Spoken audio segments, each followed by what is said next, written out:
soon people that boy gonna Alexis like, in son on the wall. You know.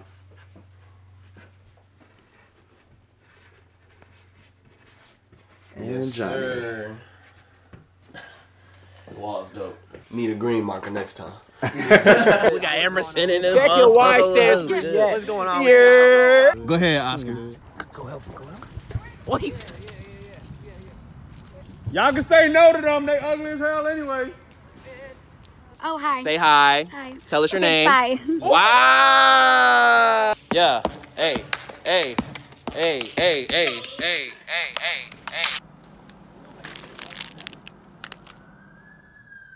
You remember Wade, right? The one that doesn't like to shower? Or the one that thinks LeBron is better than Jordan. LeBron will never be Jordan. Yeah, talk to me when a motherfucker gets robbed for his LeBrons. Anyway, Wade just got out on bail. So what happened? Wade pissed drunk, goes skateboarding buck ass naked. The cops show up, they end up chasing him through neighbors' yards and houses. He ends up fighting one of them. He gives one of them a black eye. And after all that, they still take him a big Kiwana burger because he's hungry. And on the way to the station, he throws up in their car. Damn, man, that's crazy. Ooh, they stealing! Don't do that. No, we're not, sir.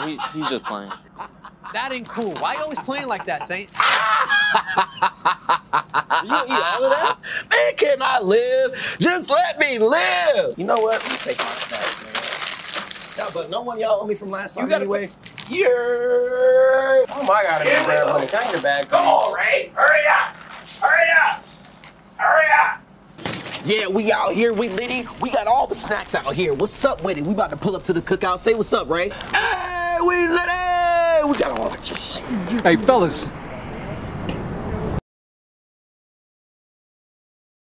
Man, get your hands off of me, man. I ain't even doing anything, bro. We were just having fun, dog. Get off me, bro. What happened? Hey, man, put the gun away, dog. I ain't even.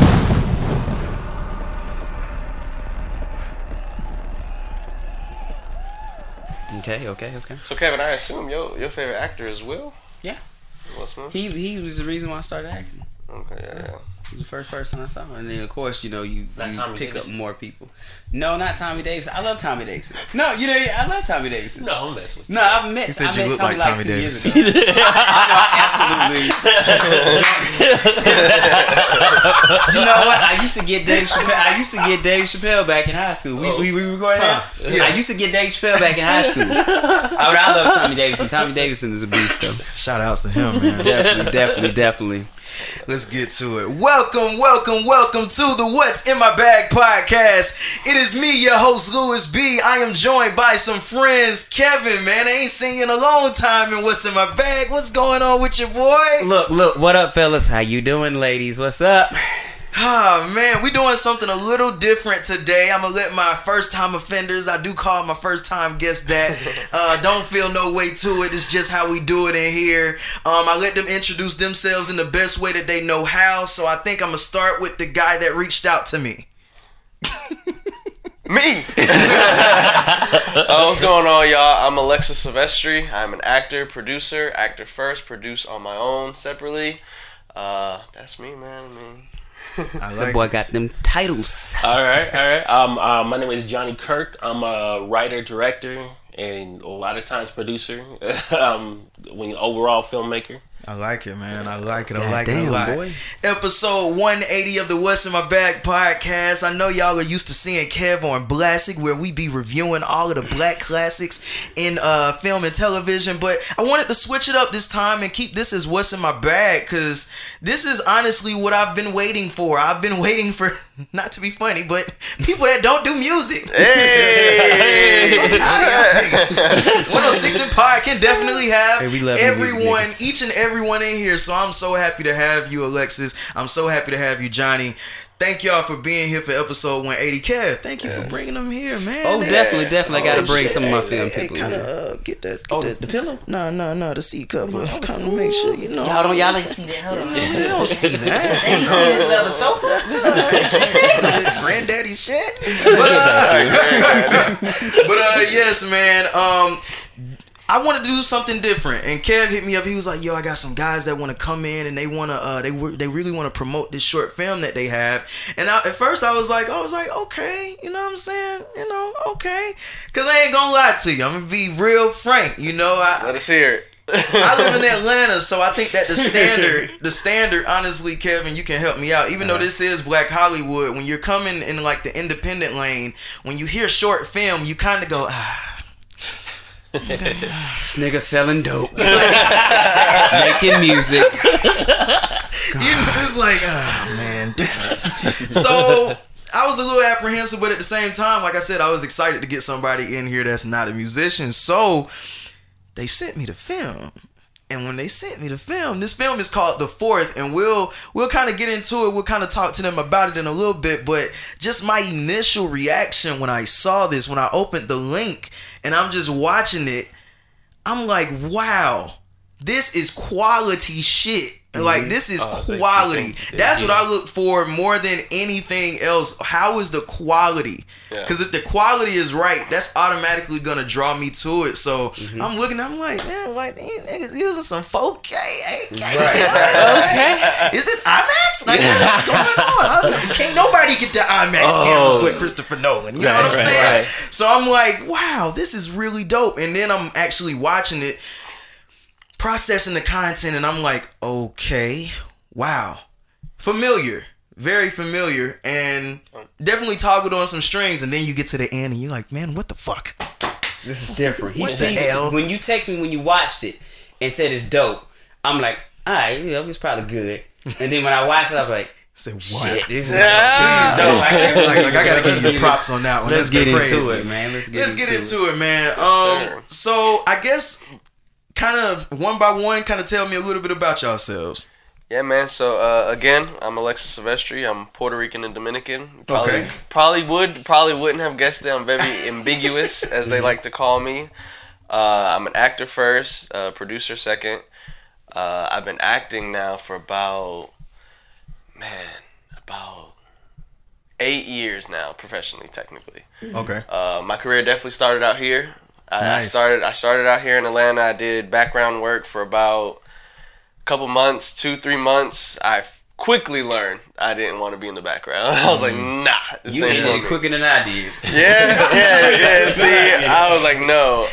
But I used background. Don't get me wrong. Background was great because I used it at schooling. Yeah. I learned the terms, the roles, what a PA is, what a executive producer is, producers, right. I learned the whole list. And I did all that from just sitting in the background, just walking by.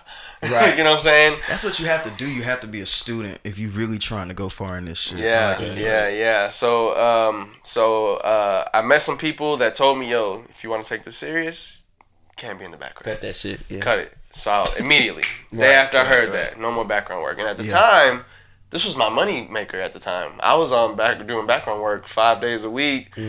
That was my money grabber. Wow. You know what I'm saying? Well, I was only 17, 18 at the time. So when they told me that, I was like, dang, okay. I got to step it up. See, I didn't go that route. I was doing other jobs. I was just kind of learning like you and then having fun.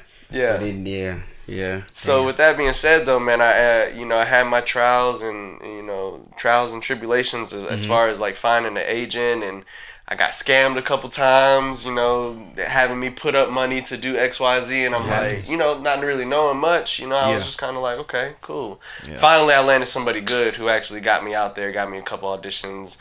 I finally started booking here and there, independent projects, student films, did a commercial. And then right after my commercial that I did, my agent at the time was like, yo, if you want to take this even further, go to LA. I packed my car a week later. I'm so surprised that people aren't telling people to just stay where you at if you from Atlanta. But that was a different time, though. It was a different time. Okay. It was a very much so, yes. It was a different time. And looking back, I wouldn't change anything. But looking back now, if I was to change anything, it would have been to stay here longer just to build the resume a little bit more. I like that. And I like to tell actors that, like, sorry, Johnny, like, Atlanta's a great place for acting, obviously. It's the new Hollywood. But for the most part, leads and guest stars are all coming from LA.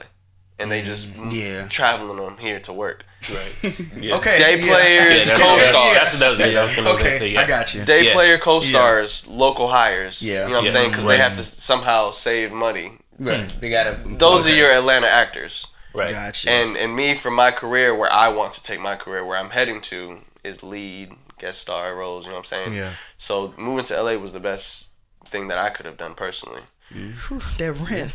Yeah, that rent, man. That rent. Man. But Atlanta about there too. Don't get it twisted. It's coming. It's coming. It's like you gotta sell a little coke on the side to make it. What can you do? Like, And a little pussy.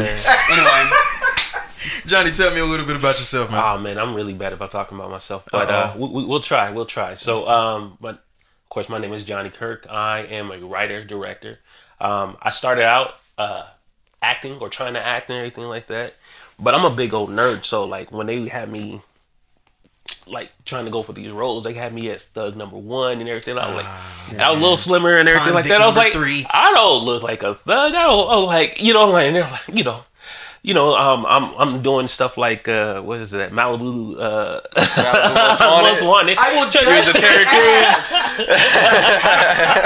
people love that shit. You know what I mean? That's a great I could, you know, and I was in the theater. I started training in the theater first too, and you know, so me trying to play thug number 1 coming from the theater, you know, like have culture, you know, but eventually, like someone's like, well, if you want to control the narrative of your story, you need to start making your own story.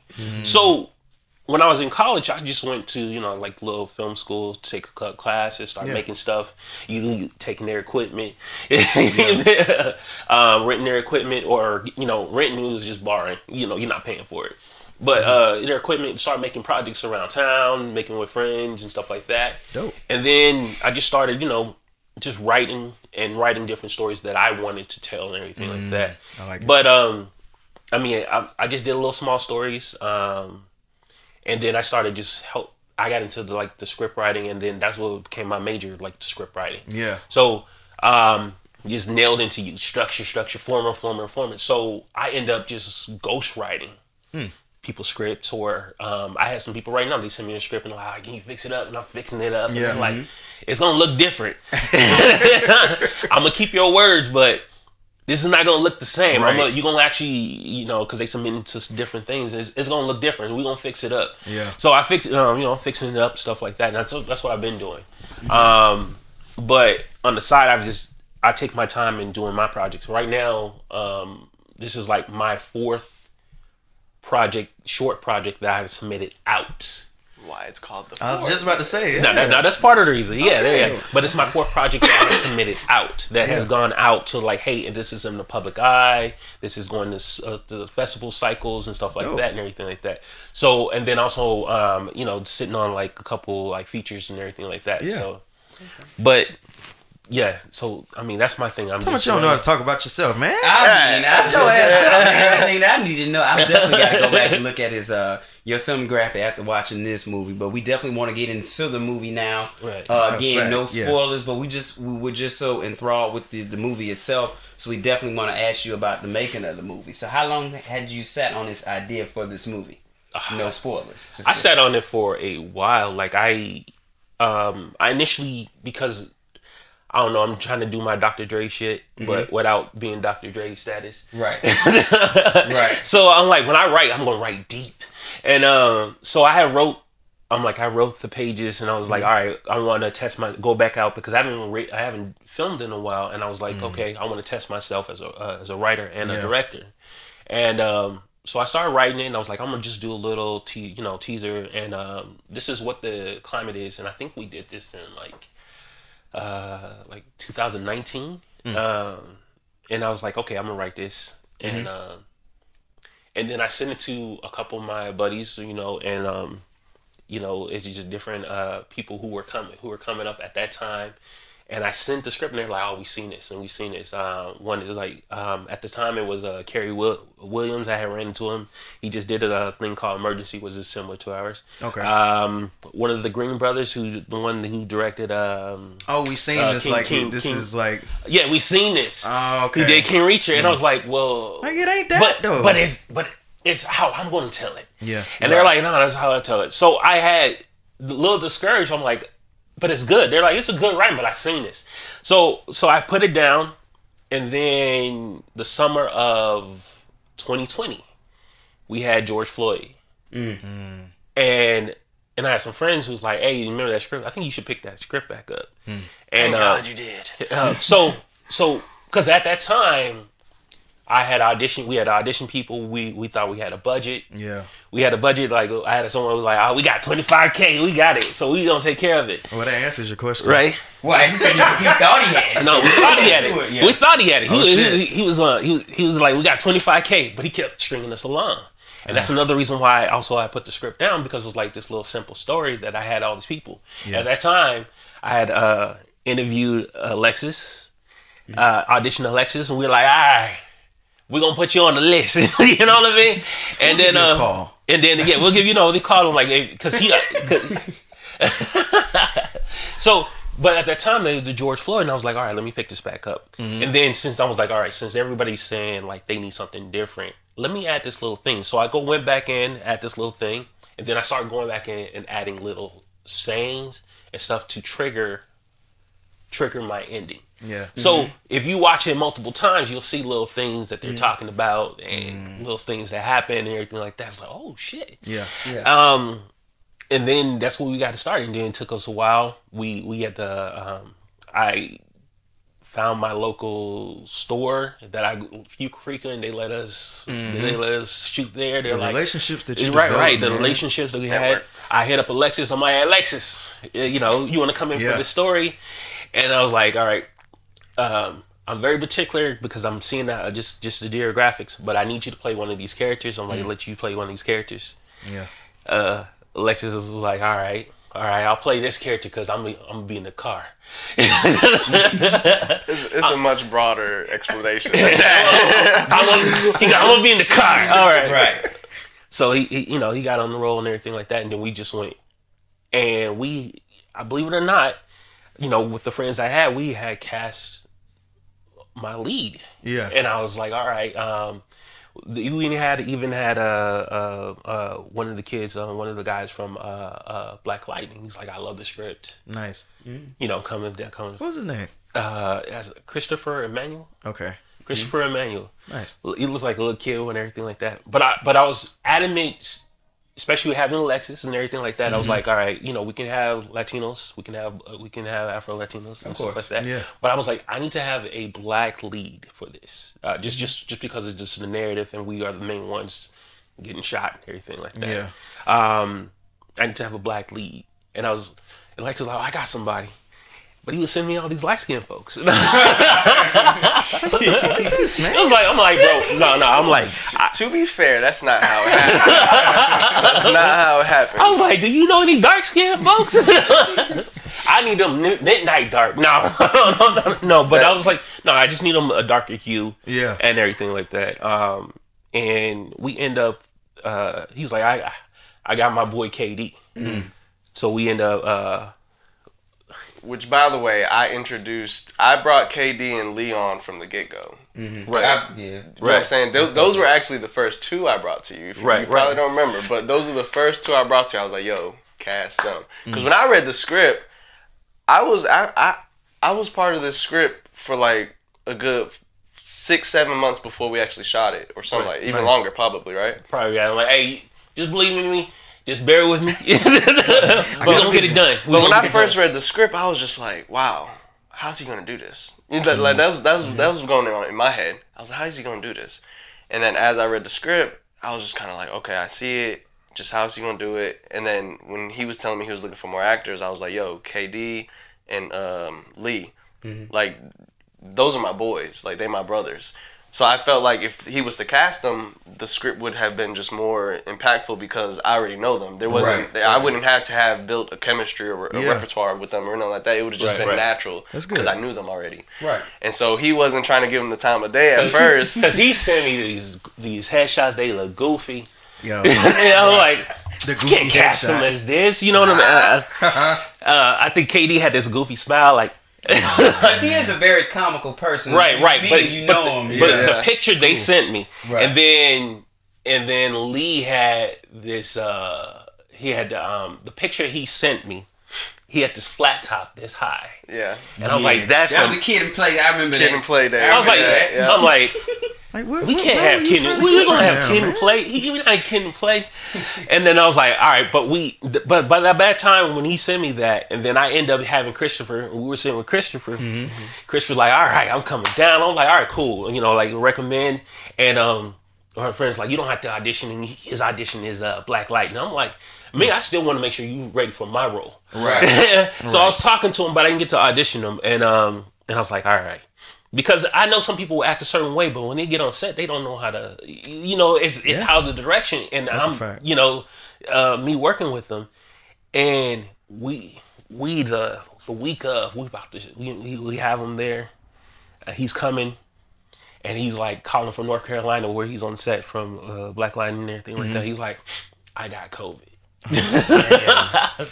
So I'm like, oh, the shit we going through. So now I'm going back through people that was named like those two guys. You guys. Good decision though, brother. That's one thing. I was very nervous on set because I'm like, this is my first time meeting him. Right. And we just had to go run through it right before we start filming. Like, you know, the camera people setting up, all right, I was telling like, nah, say it like this, say it like that. And then, but I was doing so much, and then I was like, all right, I trust you. And then I, you know, and had to run off and everything like that. So, yeah. But, I mean, the chemistry worked with them so well. I think the only person that wasn't part of their group was Oscar. It was, he's the Mexican kid that's in the group. And they were just meshing up so well, and they brought a lot to the table. Even Lee brought a lot to the table to the role. This fool was like, man, I'm gonna take it was such a good choice. I don't know the people that you had before. It's such a good choice that if for somebody that knows these individuals to be able to watch it and be like, oh damn, they brought something different to it. And who is this that I'm looking at? Even though I know them, that's a good sign of like, this is a dope picture, man. Right. This is dope. I think for that role too, because it was such a minor role. Yeah. And I went back and added, because I went back and added like more details and stuff like that. Like I pulled a lot of stuff from real life events. So I wanted this person, I'm like, you're the life of the party and everything like that. He's like, oh, okay, I'm gonna turn it up. And he brought Lee to the table, you know what I mean? And I was just like, that so much that he was like, whatever happens to these kids and everything like that, like certain people just, or whatever happens to them that you feel like, oh shit, like I liked him and this is what's happening to him. And I thought he brought so much to it that he just brought that life to a serious story, that he brought so much life to it. Yeah. That it was, you know, and then because I even mixed up, and I was like, I mixed up some of his lines, and I was like, I'm pulling this from I'm taking this and I'm changing it and adapting to us as McLean, the kid that got killed in Colorado. That's sad. And I put some of his stuff in his lines. Oh wow. To influence, and that's what I did throughout the film. I pulled stuff from real events and put them in their lines. And I had to explain to him when we were sitting at lunch after we filmed, and I was like, oh, that's from this and that's from that. Yeah. And then we didn't know that. I was like, yeah, I was pulling a lot of stuff from. How could you know? It's so many. Unfortunately, right? Unfortunately, yeah. But Alex, like you, man. I mean, I remember you. God damn it! This is what happened when I get back. Alex, you said you were part of the project even before you started filming. Like you say, about 6 months or so. Yeah. Right. Like, what drew you to the project, and what held you that long? Oh man. So it's funny, he says that I auditioned so much that I don't even remember auditioning for this role, to be honest with you. But I remember you. I don't recall this, but I just remember him sending me different versions of the script, because, you know, he kept sending it to me as he's editing and tweaking and stuff. Yeah. And the first vision that he gave me, it was just so impactful to me, especially the time that what we were going through in this world, where I was just like, man, like I haven't been a part of a project like this. Yeah. You know what I'm saying? So just reading the script, visualizing it, and just, you know, mentally in my head, I was like, this is so dope. Like, I got to be a part of it. How can I help? You know what I'm saying? Mm-hmm. I'm an actor, obviously. So Right. that's what kept me there, man. And again, he showed me like one of his films prior to the fourth, and I was kind of like, okay, he has a good eye. He could direct. Mm-hmm. Let me see what he could do with this. Yeah. Again, reading the script and from what y'all see on the film, Mm-hmm. I was a little hesitant, like, oh, I don't know how you gonna do this one. You know what I'm saying? But it all worked out, man. It's a great film. I'm proud of what we did, and I'm glad that we, got it done. You know. I like it, man. Tell us a little bit about your character. Man, Emerson Young. Emerson Young, we came up with that. Emerson Young was my character. So as he said earlier, he gave me the option to play out of two characters. It was between Emerson Young and Oscar. What was his last name? Toledo. Nice. Originally, I wanted to play Oscar Toledo, which was the Mexican kid. And I wanted to play that role because he had that scene with the police officer, that interaction. And I was kind of like, man, I just want to bring it. You know what I'm saying? Like, I want to go there. I want to talk shit to this I want to talk shit. You know what I'm saying? But Emerson Young was the voice of reasoning behind the characters. Right. He was the one that was like, we need to do this, calm down, be cool, collective. Yeah. Right. We'll get out of this. You know what I'm saying? And my personality in real life is that. I'm the voice of reason in every circle that I am in, for the most part. Challenging question. Why you just say fuck it, man? We gonna go off script. I don't know, man. I felt like I'm gonna be that opposite character. Fuck it. Well, okay, yeah. So the scene in the car with Contravious was, as I've reread the script, I was kind of like, I really want to be in the scene with my boy KD. So it was a little biased in my opinion to choose this character, I guess. And I just felt like, because again, back to what we were saying earlier, personality acting. Right. It was kind of one of those things where it was like, it's just gonna feel more natural. Right. You know what I'm saying? Yeah. I'm not that big hoo-ha guy. You know what I'm saying? Yeah. I can be. You know what I'm saying, with the script, but like, it just made more sense in my mentally to just go Emerson Young. I like it. Okay. Yeah. I like it. Yeah. So since the 25K didn't work out, I have to still ask this question, because this shit, me and Kevin was talking earlier. We was like, man, what was the fuck was the budget on this, man? How much did this cost? You really want to know? Hell yeah. Let them know. Them damn IMAX cameras. I don't even think I know the answer. Around like 1,500, like around 1,500. And that came from... Look at his face. 1500? 1500. And 800 was the permit that we got from the city. We could, because... Wait, nah. Y'all had cop cars. Y'all had this. Y'all had that. Right. So, me having a connection. I got... Okay, so I had to get... So we got the cop car. I was trying to have two. You get a cop car, but we got one. I talked the guy down. He gave me the cop car for like what, $250, and then we had how many cops we had? Like we had five cops. So we had all their uniforms, and then I talked them down for in a package deal, like what I think 75 for each. 75 for each, so it's probably a little bit more. Wow. Because we did have a pickup date, but no more than $3,000. Yeah, no more than $3,000. It's funny because to make a short film in LA, the movie was over 10 minutes long. Like right. Well, so the thing is, with my previous project, I had the camera guy from my previous project, and he liked my vision. We were talking about the script and everything like that. And he's like, oh yeah, he's ambiguous too, so he felt like he needs to be part of the project and everything like that. And I liked his eye, but I was like, this is what I'm looking for. This is how I want it shot. Yeah. These are the shots that I want to pull out.